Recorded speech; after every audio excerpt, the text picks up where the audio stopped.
Good morning, good afternoon, good evening, ladies and gentlemen, wherever you may be in the world. Welcome to today's conversation on Gift of Healing TV. I'm Sara Jane, and I'm joined by my co-host, Scott Holmes. Scott, hi.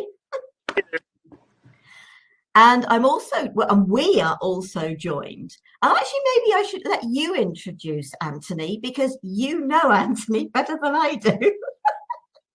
Anthony, this is Dr. Anthony Wilson. I had the pleasure of meeting when we did a trip to Shimano, Peru. And we hadn't known each other, but it felt like a brotherhood afterwards when we got through the trip. He is compassionate, gifted, urbane. He is heartfelt. He is heart-centered. He is someone, much like all of us, who are following their journey, but also doing it in a way that is vulnerable and that touches so many people with his stories. He lives in Rhode Island.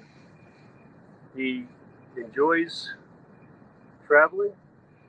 He enjoys meeting other people. And I consider him a very good friend, Dr. Anthony Wilson. Thank you, Scott. Anthony, thank you so much for joining us. And how have I met Anthony other than through Scott? Is because the topic of this series is selfish or harder to manipulate. Because, thanks to me, we have all participated in a multi-author book called I Didn't Become Selfish, I Became Harder to Manipulate. And we've shared our stories. And we're really hoping that Dorian will also be able to join us. We're not 100% certain at the moment. It's not looking likely, but we really are. But we will have Dorian on one of these programs at some stage, I promise. It was just that Anthony introduced us to Dorian. We become a really close-knit group, amazing people from around the world. And the topics we're going to be discussing within Selfish or Harder to Manipulate are awareness and a healing process, allowance, acceptance, surrender, forgiveness. So let's start, actually. Anthony, just share a little bit about yourself, because it's Dr. Anthony Wilson. And I believe you're now retired from that. So share a little about yourself, other than what Scott shared, and then we'll get into the topic and actually why you felt drawn to be part of this book. Well, I could relate in many ways to the topic of feeling as though I was being selfish when it was important for me to start setting some boundaries about how other people who were in my life or who had leadership positions, and I'm trying to respect those leadership positions, but they're conflicting with what I authentically believe is the right thing for me based on my values. And so it resonated so much with me that it's important to be able to define your values and then define your boundaries so that when other people bump up against you and they are insisting that you be different because of their beliefs, you can stand behind your own beliefs and say, no, I don't need to be different because you're telling me I need to be different. This is what I believe, and that's what I'm standing up for. And when additional new information comes in that may change my mind, then I can readjust. But otherwise, with the information I have, I'm not going to bend. And I grew up in a Seventh-day Adventist family, so I was pretty fundamentalist Christian growing up. And it was an environment where basically I believed everything that was told to me, and anything that didn't come from the church or from a preacher or from my parents was something that I didn't believe. So I had that as my foundation. But then growing older and then coming out of the closet and figuring out that I was gay made that a challenge. It made me think much more deeply. I couldn't just slide through anymore. I had to think about what I was doing and why I was doing it and how it impacted my life and how it impacted my belief system. Um, and and I was very determined, though, and so I made it through medical school, and I was a primary care doctor for a while. I was a hospitalist for a while, so we took care of the primary care doctors' patients that ended up in the hospital, and we care for them. And then I really enjoyed having family meetings, talking with families, getting connected not only with the patients but with their families.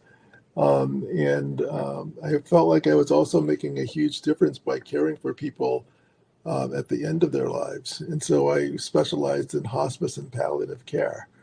And so I was doing that for several years, and finding that that was very rewarding for me.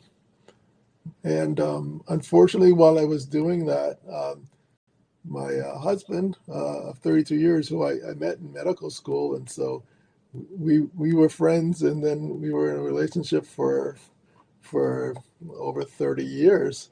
He developed glioblastoma and died within 5 years of his diagnosis. So that made working in hospice and palliative care much more difficult for me, because the time that I needed to take for myself, for my own grieving and for my own processing, I completely put it on the back shelf and tried to ignore it so I could work. And that kind of backfired. I had no idea that it would backfire, but it did in a big way. So now I'm reinventing my life as an author, and as a grief supporter, for people going through grief, and in multiple different ways. And I love to play the piano, and so um, finding ways in order to um, bring out the best of what I have to offer to others and make a difference in their lives, as well as making a difference in my life, is my goal right now. For me, that so speaks to awareness of self.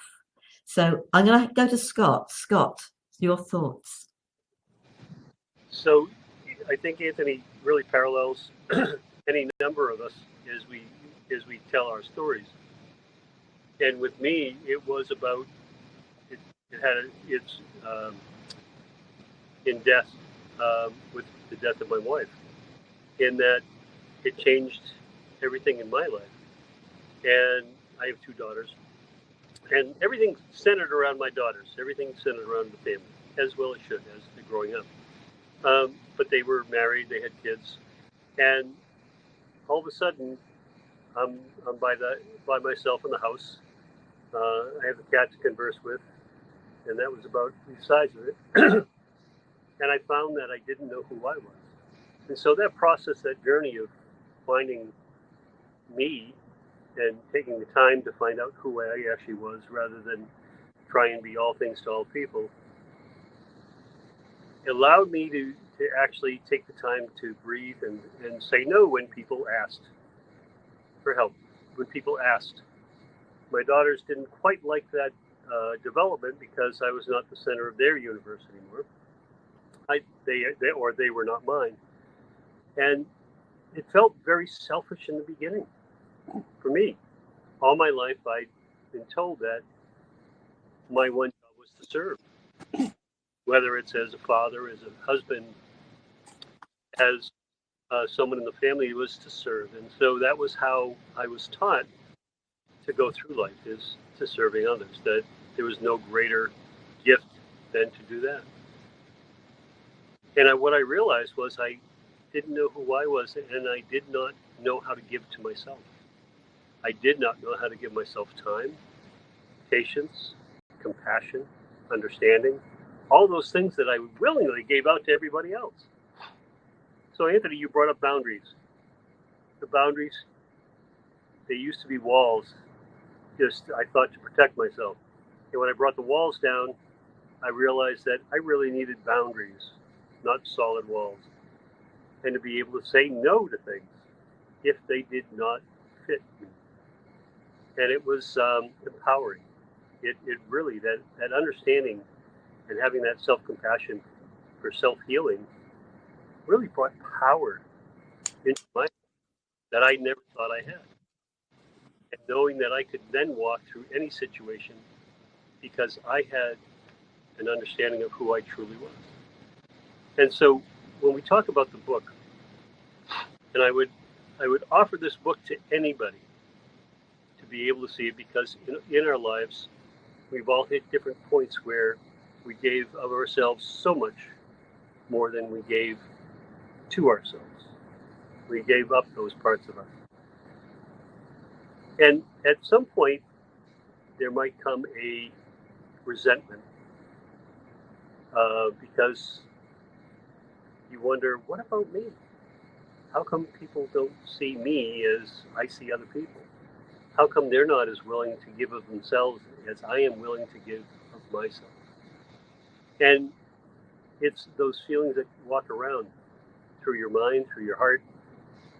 And that's where the conflict comes in about, damn, am I selfish? Am I being selfish? And I said no. That have been one of the biggest proponents of being able to say no and to be able to be true to yourself and be able to find out who you are. And you've stated that any number of ways with any number of guests. And it really resonates with me and still does, that we need that time for us. Yeah, 100%. Mine sort of happened very differently. But I suppose if you think about it, there is always a loss aspect. You know, I ended my marriage. There was a loss aspect. But then there can be a find aspect. And sometimes we have to have that loss to be able to find ourselves. I had to let go of all the people pleasing. But because of the exhaustion I had from all that people pleasing, working full time, running a home, gratefully not with children, and studying, there were 4 things that were totally draining my energy, the people pleasing being the biggest one. And it was learning to say, okay, I'm going to stop people pleasing. But with that came the study went. Then the marriage went. Then actually they took the job from me. But that was the universe. That was all part and parcel of the whole process. And it was brilliant. But for some reason, I didn't go into stress mode with it all. I somehow knew it was a new beginning. And my ex accused me of running away. And I actually turned around and said, I'm not running away from anything. I'm running towards my future. So there are going to be those that absolutely resonate with what you two have said. There are going to be others that will resonate and think, do you know what? Yes, that's how I felt. That's what I love about the fact that we share from different perspectives. But it was so about finding who I was under all the stuff that had gone on in my life. The pain, the trauma, the abandonment, the rejection that had caused me to become that people pleaser. And I know from sort of things that you shared, Anthony, those things were traumatic to you. Nobody can take away and nobody can define what is trauma to an individual. Mm-hmm. Because And you went through it as well, the loss of your wife. It's a trauma. And we all experience trauma in different ways. To me, I've said this for so long, one word can be traumatic to a child. As an adult, we can cope better with that, but it depends where we are in our lives and what's going on, because it could still be one word that could trigger trauma within us, potentially even trigger a past trauma, an early childhood trauma that we hadn't dealt with because we couldn't deal with it. And so this is where I think awareness, opening up to the awareness of ourselves. I can't remember which of you or Dorian said about awareness, Anthony, but your thoughts on, awareness. My partner Dorian does speak a lot about awareness. I think that that is a huge, comprehensive topic. It's often broken down into other smaller parts.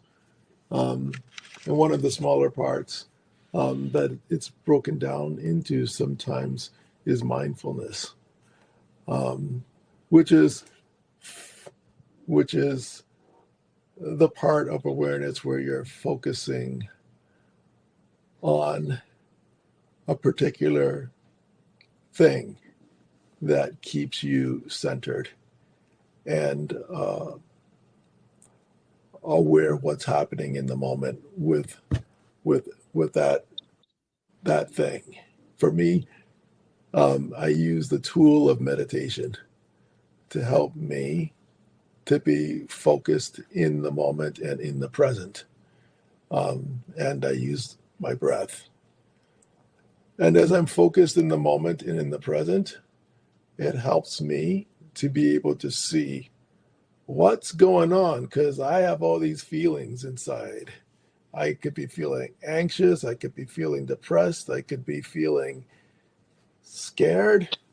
And when you're running around doing a million different things, you just got all these feelings running around in your body and you don't know what's going on.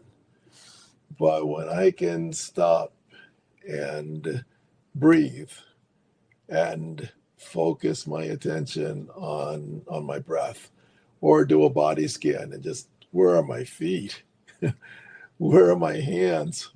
Where am I sitting? And then focusing that attention, sometimes broader and broader, what's going on around me? What do I hear? What do I see? What do I smell? What do I taste?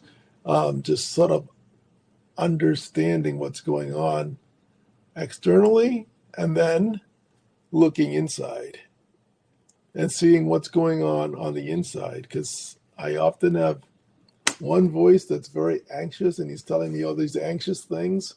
And I have another voice of reason that's like, that's not what's really happening here. That's an exaggeration. And I have the other voice of fear. And it's like, yeah, you gotta run away. You gotta, be scared. And then it helps me to sort of be more centered and focused. And I can start having more awareness when I practice my mindfulness and when I practice my mindfulness through meditation. But awareness is so broad because it can be just your consciousness of what you're aware of in the wider expanse of consciousness and awakening. But on the day-to-day aspect, it can be so helpful to know what's happening within your body, because that's where you're making your decisions. That's where you're making your choices. And if you know what's going on within your body and within your mind, it can help guide you. It can be your guiding light towards following your goals and following what's most important to you versus just randomly reacting the way that you've always reacted in the past without knowing what's going on and without thinking about it. And when you randomly react to the way that you've always done things in your life will never change. It will always be the same. No matter how hard you want it to be different, you're going to repeat the same mistakes over and over again because you don't know what's going on internally and you don't hear when it's anxiety speaking or it's fear speaking. And sometimes we have to act in the face of fear. But if we don't know that we're even fearful and we're just going to do the same thing we've always done, then we have no awareness and we can't make changes in our lives. Brilliant, Scott. Nicely said. So you brought in body awareness about being grounded, being centered, coming it in. And I found within myself that when I am most aware of my body, of my feelings, that I can be the best me, that I can be present, that I can be aware, that I can bring compassion rather than if anger comes up or if trauma comes up, or I think we've all done this, where someone says something and you have an automatic response, and you go, "Wait a minute, did that come out of my mouth? Oh my goodness!" And you wonder where that came from. Well, that was your 17-year-old self, or your 13-year-old self, or your 8-year-old self that was just reacting to something that happened before, and that's how you've always done it. And you're absolutely right. If we do not change our awareness, we will repeat that same thing over and over and over.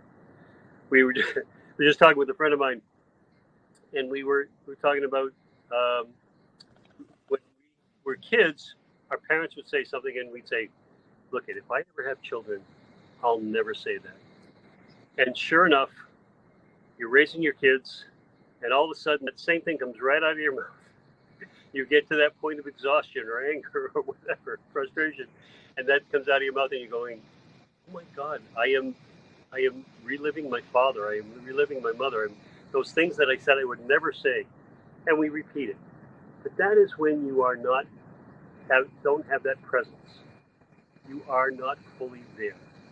That's when those things come out. When all the younger parts of you. You can say it's the shadow self, or you can say it's the unhealed trauma, or you can say, depending on how you view all of emotions and where they are, and because they're all located in different parts of the body, right? When we talk about emotions, but that body awareness, Anthony, you are just so right that when we understand where we are physically,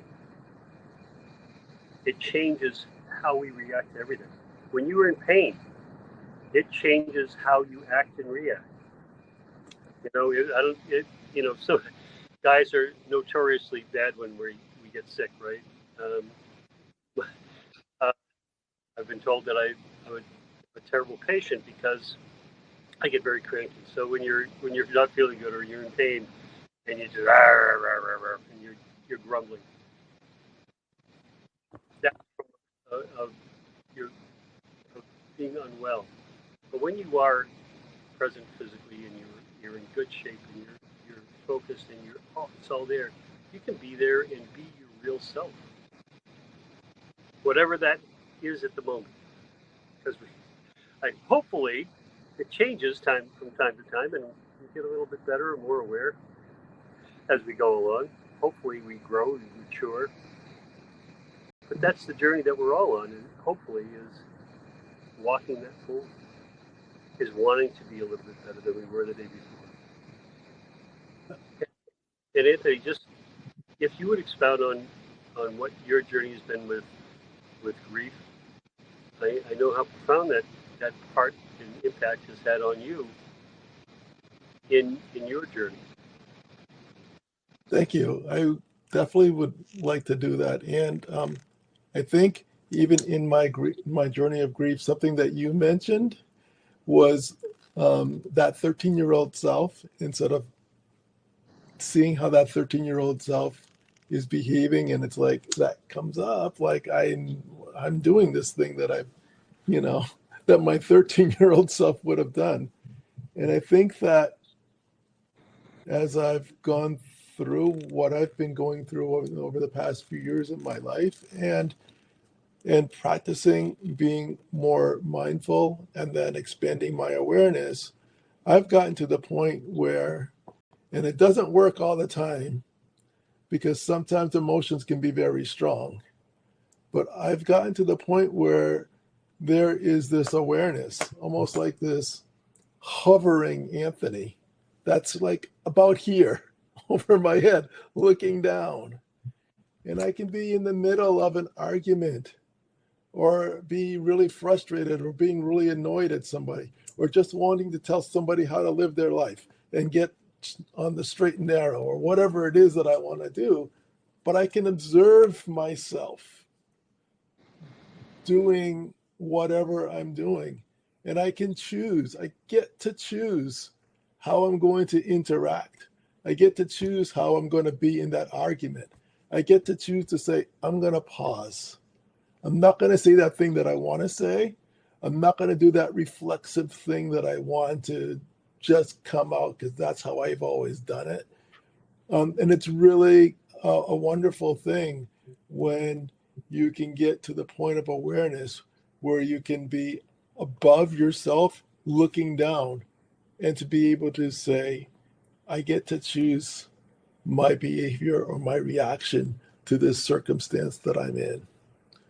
And I think that going through grief has helped me with that as well, too.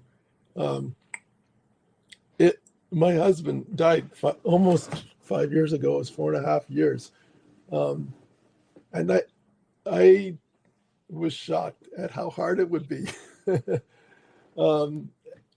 It caused a domino effect in my life, because he died, and then all of a sudden these friends that we were friends with as a couple they kind of weren't there anymore because we weren't a couple. And then my home, I had to sell my home. And then once I sold my home and moved to another community, I didn't have my church community there anymore. And then I'm isolated, and then dealing with COVID and being more isolated, but then going to work and dealing with people who were dying of COVID, dying of cancer, dying whatever they were dying of. I was the main one providing care for them on a daily basis. And I would bring home work because I couldn't get it done fast enough on the job. So it was 24/7 caring for other people, dealing with their issues, and not taking care of myself. So the grief just built and built and built to the point where I tried to negotiate super reduced hours at work, and that didn't work. I wasn't able to negotiate that. And so the grief became who I was. And then I had to find out, and as you mentioned, it also became traumatizing because I kept on thinking about things in such a negative way, and I didn't even know I was thinking about things in such a negative way. The way my husband died on hospice, and I was a hospice doctor, and I was just so disappointed in the way that he died, and I was blaming myself. And I didn't know I was blaming myself, but I was making it worse, and I was making depression worse, and I was pushing people away, and I was isolating myself in ways that I didn't need to isolate, and I didn't know what it was like to go through what felt like trauma to me, and what was grief. But I had to start learning. Scott was talking a little bit about self-care, and I had to learn that self-care is not selfish, and that I had to put myself first, and that other people may have wanted me to do stuff or do things, but I had to figure out what is it that I want and what is it that I needed to do for myself. And that's awareness. Like a lot of times we're going through a hard time and we're suffering and we're miserable, and we almost make ourselves a victim because we want other people to take care of us. And we're going through this horrible thing, and how could this horrible thing happen to us?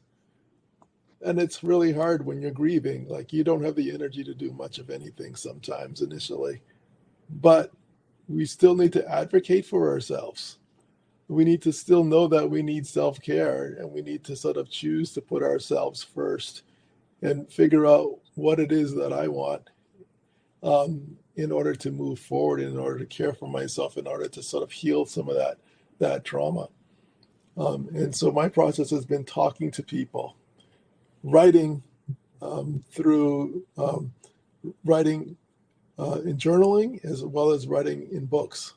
That has opened my eyes a lot, because as I write, I'm processing and learning a lot about myself.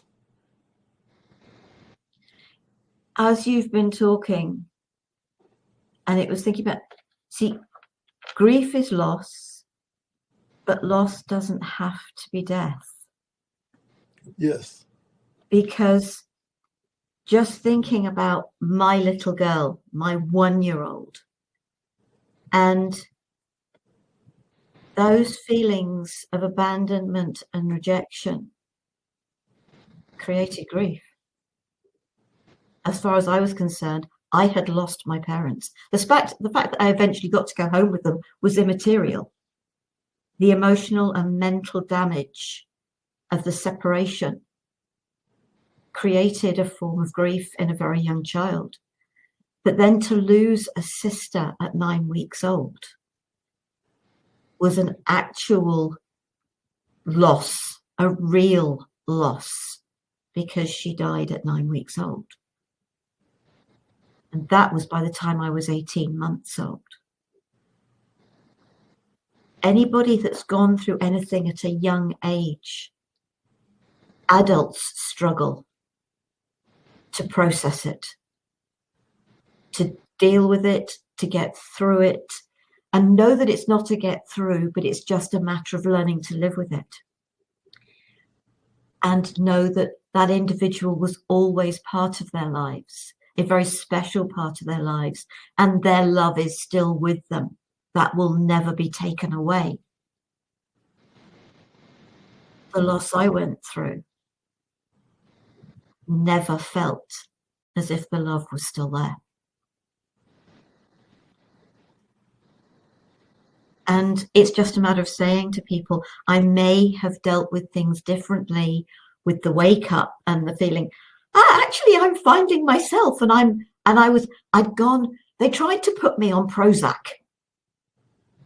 They said, you're depressed. And it was just like, I'm depressed. Actually, I spent all those years being depressed. I've now managed to bring myself out of it. I am feeling the best I have ever felt, because I started to be thinking about me. Not from the perspective of, why do people think that when you think about yourself, it's selfish?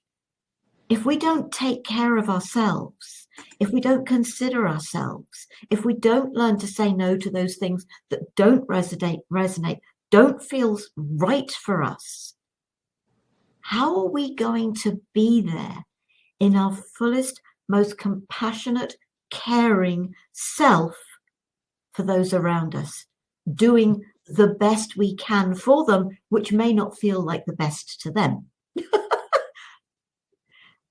And we have to accept that. We have to totally accept the fact that our no may feel to them like we're being selfish, but our no is the greatest gift to them, because it supports them. Do they really want that thing they've wanted from us? Do they want it enough to do it themselves? How can we grow if we're constantly doing for others? we hold two people back. We hold them back from encouraging them to live their own lives, and we hold ourselves back because we're not living our life for us. The selfish thing we've been doing is being that people pleaser. And that is really hard to accept, to see in some cases. But that's the truth. I was actually having that conversation with my mother earlier today. And I said, actually, a people pleaser can actually be really manipulative. And she looked at me and she said, yeah, you're right. But, sort of we learn that by actually watching others. And my mother always has, well, until recent years, and she's got to 87 now and sort of isn't capable of doing some of the things she was able to do. So it's now left to her three daughters. But she still wants to be part of the process. Please tell me what's going on, when, in advance, not just. And I get that. I really do. But she was really good at saying, right, we're doing this, this, this, and this. She was trying to cover for all ages. So when my sisters had children, it's like, what's best? Deal with the children first, then we can deal with the adults. She was a great organizer. But bless her, that created aspects of manipulation too. Not that I think she realized that's what she was doing. She was just trying to do the best for the family. But we're not doings. We're beings. And she wasn't being who she is. She was doing what she thought was the best of the family. People pleasers do what they think will keep others happy. And it's supporting ourselves to stop being a doing and start being a being. And this then, I think, can take us into the second part of, we've gone where just quite a bit, a healing process, allowance, acceptance, surrender, forgiveness. Which aspect would you like to start with, Anthony? Well, I think I wanted to comment on what you just said about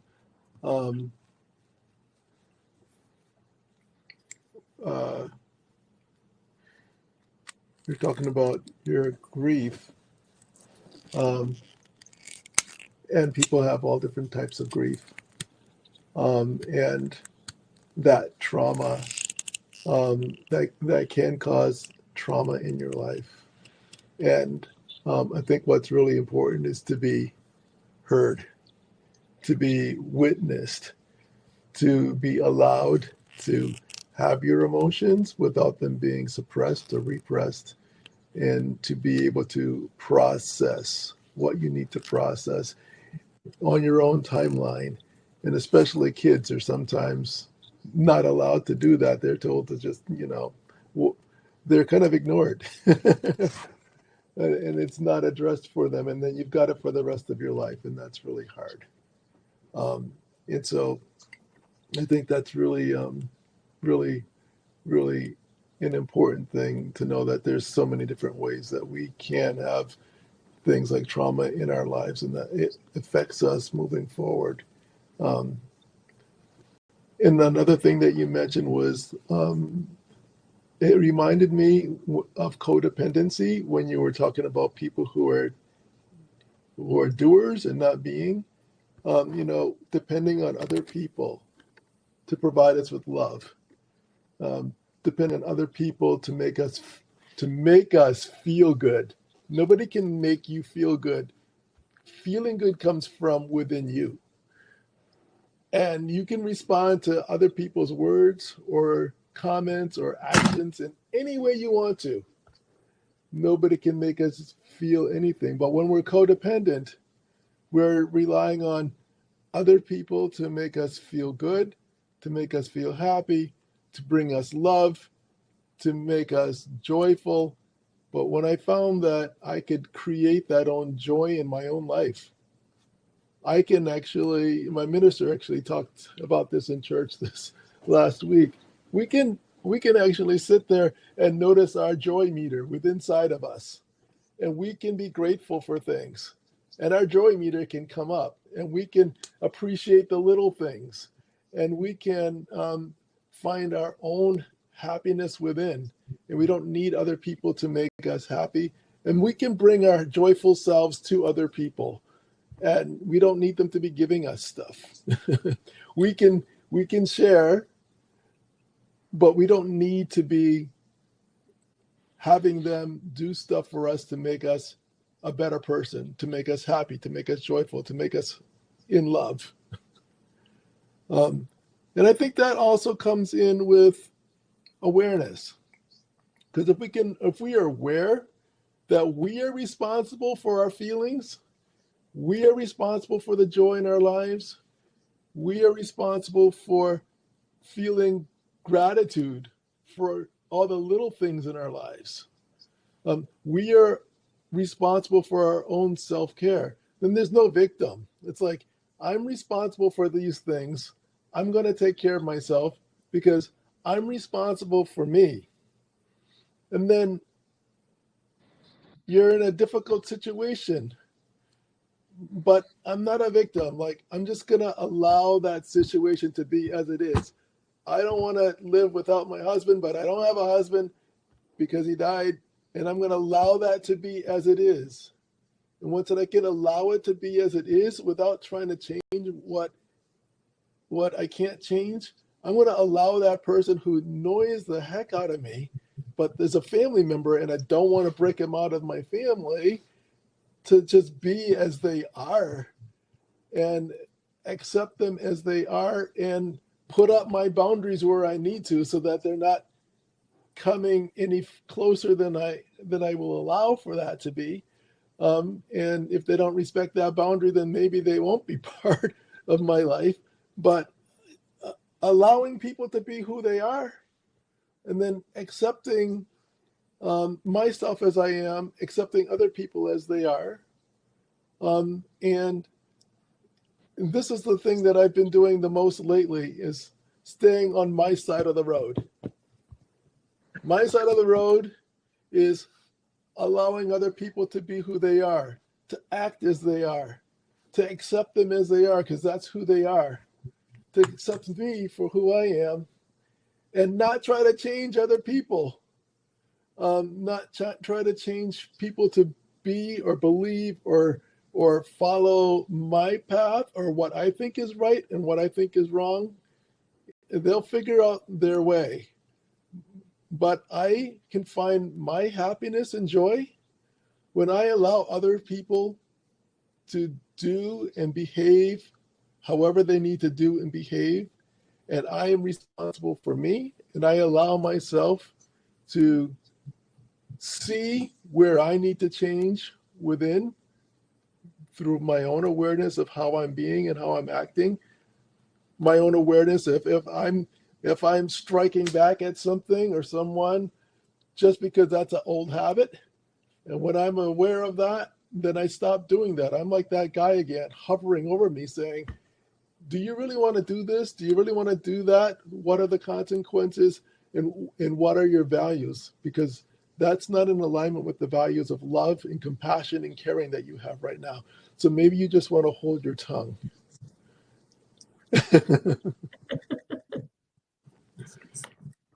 Wow. So you touched on so many aspects, Anthony. And we don't do a great job of grief, and Sarah, we've talked about this before, is there are small griefs that we go through, the small losses that we go through, that people say, yeah, you just get over it, it's a small thing. They don't account for the feelings. And it's when we get to the big things of grief, we don't have the tools to be able to go through the process. And Anthony, you said about allow. One of the biggest things that I've found is that just allowing for things to happen giving up control and allowing them, not having the expectations, and accepting that maybe things won't turn out the way that we expect them to, but they're going to. And sometimes that's the control. I used to do things because when I did things for the people, I could control the outcome. Oh, wait a minute. Who am I to make that determination, right? And so it would be what I thought was best. It doesn't mean that it always was for the best. Um, I've taken that God complex and thrown it away. I no longer want the job, nor do I want to try and play him on television. And it's that feeling of that breath that you talked about breathing, right? That breath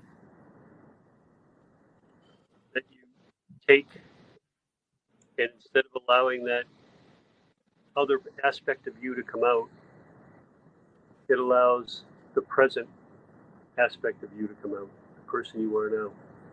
And that's really that awareness is what we're really talking about in all of this, is having a greater awareness of who you are, what your needs are, what you will accept, what you don't want to be around. There we talked about news, right? And turning it off because we don't want to accept all of that noise that comes in, because it changes the way we view life, or it gives us anxiety because of all the things that are going on. Does it mean that we're not thoughtful people? No. It just means that we don't necessarily want to accept all of the noise. And we're here. I really felt and feel that we're here on this program, as you brought us all together, Sarah, to be able to elevate everybody in this world, to be able to elevate the discussion, to be able to elevate the consciousness, the presence of all of those people of this earth. You've done this for years and years and years. And I marvel, by the way, at your energy and at your caring, your empathy, that you continue to do this on a daily basis. And that anybody that might be watching this, okay, look into her YouTube channel, because there are so many programs. I have looked at some things that she did 5 years ago, 8 years ago, that are absolutely marvelous. They are timeless. So that was just a plug for me to use. But the fact that you put so much of yourself into these programs and be able to share people like Anthony with the rest of the world, and to be able to have him have a stage to be able to share his story. And really, Anthony, I think that's what when we talk, that's what the biggest part of it is, not staying hidden anymore. That you have been able to tell your story and be out and not have that fear of, well, you had, if you would, to relate the incident of being able to give a sermon, if you wouldn't mind. Because I love the story. What was the particular aspect of the story that Well, that you were able to, even no matter what the church did, and told you how to behave and not behave, and to kind of structure your life, that you were able to come and give a sermon from the pulpit in your own words. And the strength and the power of that, being seen, being a leader, and giving that of yourself, was really so empowering. It impressed me so much that you were able to do that after the history of being kind of told you're not good enough, you're not right, you're not quite right to what we think you should be. That's the aspect of the story, I think, that really hit my heart. I think that, yeah, thank you for expounding, because I think that once I started living my life more authentically I think my happiness meter has gone up higher and higher and higher. And when I was able at my church to sort of give a sermon, and it was okay that I was gay. It was okay that I'm sharing my grief. It was okay that I was imperfect in all these other ways. Well, I don't want to use the word imperfect, but I was just being myself in all these different ways that people may or may not have appreciated or accepted, but that's who I was. And that authenticity is freeing. It allows me to be me, and it allows me to share in a way that I believe helps other people. Because I think when we're stuck trying to please other people, we never are ourselves, and we never feel as happy and as free as when we're being truly authentic and sharing our story in a way that truly reflects who we are. Truthfully, I believe we are born perfect for the life and the experiences we have chosen. Uh-huh. It is other people's perception that we are imperfect. It's not the truth of the matter for me. You know, people could look at me with the scar on my neck and say I was imperfect. I potentially have aspects of dyslexia. My younger sister is dyslexic, ADHD, autism spectrum. Is she imperfect, or is she actually perfect for the life she has chosen? You, both of you, are perfect for the life you have chosen to experience. And if we see our experiences as a gift that we have given ourselves so that we can then be there to support others going through the things they're going through. When we share our stories, our feelings, it's not necessarily the story so much as the feelings that we've felt from our stories. And people can listen to that and realize the story may not be the same, but the feelings are. They get it. They get me. They understand me, because that is how I am feeling. And all of us, I think it was you, Scott, said, we just wish to be heard and listened to. And that's what my little one wished to, be heard and listened to. When we eventually feel that there is somebody that is listening to us and really hearing us, that is all we've ever asked for. And that is why we share our stories, so that people realize that they are being heard. There are those of us out there, out here, within ourselves, after the conversation we had earlier tonight on another program. There are those of us. We get it. We understand. We empathize. We have no sympathy. That's destructive. We empathize because we do understand from our own perspectives, but we understand. We are coming towards the end of our program, and I know we haven't touched on everything, and I know we could probably go for ages, but Anthony, anything that you would like to share that we haven't touched on before we close? What you were just telling me reminded me of a video that I just saw. I'm doing this course on grief and connectedness, and the study was that of moms. They asked moms to be with their baby, but have 2 minutes of not responding to the baby at all. And within 2 minutes of having a very straight face and not engaging at all with the baby was crying, squirming, moving around, agitated, and almost inconsolable. And as soon as they were engaging again, the babies came right back to being happy and joyful and engaged.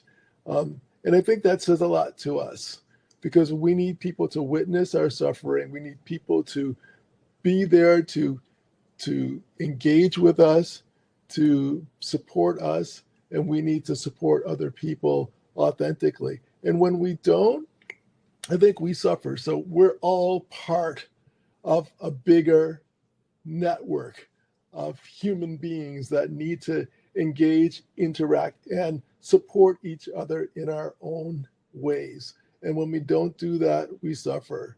And so I'm so happy that we're doing this. And I'm so happy that you did this book, because everybody is sharing in their own way their story, and everybody's story will connect with somebody else in some way that can be meaningful and help them to change their life. And hopefully people will not feel like they're the only one in the world. Like there's somebody else out there that they can connect with. They can feel the love, the compassion, the understanding that they might not have felt if they didn't read somebody else's stories that resonates with their story. So I'm really so grateful for you for putting this out. And I think it's really important. People think it's okay to be an island, and being an island doesn't really work very well for us as human beings. Thank you so much, Scott. But Anthony, an island feels no pain. Quote Simon Garfunkel. So I really want to thank Anthony. I want to really thank you for being here today, to be able to put a face with the name, with the story, and be able, the way that you translate the feelings that you've had, the experiences you've had, and to be able to show people compassion, because that's when I see you, I see compassion for other people, for what they're going through, and for the experiences you've had as a doctor, being able to walk through all of those very tough conversations that you've had to have with people. You really are able to bring a lot of understanding to our life and our experiences. And I want to say thank you very much. Thank you. I want to say a massive thank you to both of you. And I'm so sorry Dorian wasn't able to join us for the program. Now, I've just realized the program that's coming next week. And it's usually a short program that I do, and I was going to be doing it on my own. But it's a thoughtful nuggets and pearls. And it's usually just my thoughts, and I will have guests. But the topic is the wounded healer. And so what are all of we in our own unique way? So my offer right here and now, and absolutely you can say no, you can go away and think about it. But if you would like to join me at the same time, Wednesday next week, if you would like to join me, and that includes you, Scott, I don't mind if it's an hour-long program. If you would like to join me to share about the wounded healer, because I think we've all been there. I know we've all been there. I'd love to have you with me. Just let me know.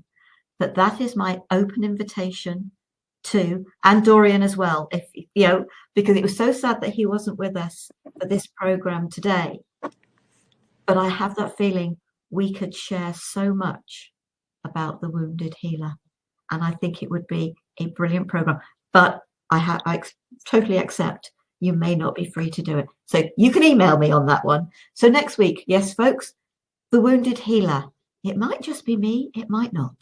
And the following week, we'll be back to another Today's Conversation, the second part of our Selfish or Harder to Manipulate. And we're going to be joined now.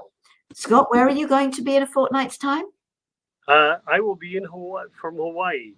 So you'll see me in a very loud shirt and the sun behind me. Excellent. At 9:30 at night, is it still open? Is it still up? At 9:30. No. It's not 9:30 at night. It will be 8 o'clock in the morning in Hawaii. Really? Yes, at the time. Yep. Okay. Right. Okay. I think that needs to be looked at because it's going to be 2:30 in China, 2:30 p.m. in China, 8:30 a.m. in Netherlands, because we've got Sunny in China, Jos in the Netherlands. Because we're doing it. Oh, that's right. We're doing it earlier. That's right. Yes, absolutely. Oh, yes, we're definitely not doing it. No, because goodness knows what time it would be in China if we did it at 7:30. This is the joy of this. We literally work with people all around the world, and we've had people around the world part of this book. So Sunny and Jos and Scott, and we're going to have the 4, which we wouldn't normally be able to do, but because you're in Hawaii, we can. So that's going to be coming in a fortnight's time. I would like to say a massive, massive thank you to each and every one. I know you said you haven't got a website, Anthony, but folks, if you've got any questions for Anthony, you can use the contact us page on the Gift of Healing TV website to contact Anthony. I will forward those to him. If anybody wants to ask him any questions, connect with him. I will put our websites, yours and mine, Scott, underneath. And obviously, once we get Dorian onto a program, we will do the same for Dorian as well. But thank you, thank you, thank you so much. I hope Dorian's okay, and I look forward to seeing you whenever it may be. We will have you and Dorian on again at some stage, Anthony. We really will. So thank you, folks. Take care, be safe, stay well. Namaste, sweet souls. Namaste.